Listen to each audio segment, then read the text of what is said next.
Hello everyone and welcome back to another video from Wake&Tech. In this video, I'm going to show you how to sharpen an image on Pixlr. So let's get started right away. First of all, open up your web browser and then in the address bar type in pixlr.com and press enter. You will now be taken into the official Pixlr website.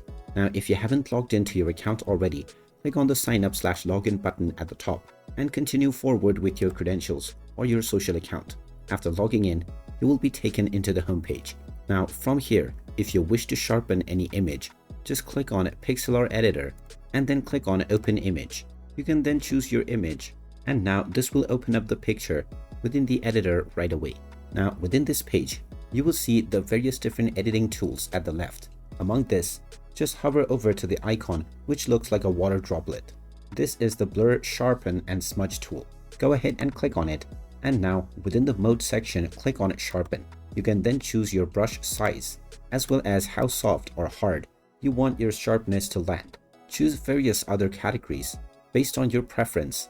And now you can simply hold down your left mouse button and begin to sharpen your image right away.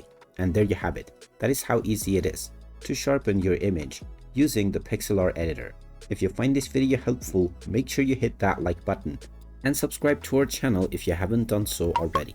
Also ring that notification bell to never miss another update from us. Thank you for watching and I will see you again in the next video.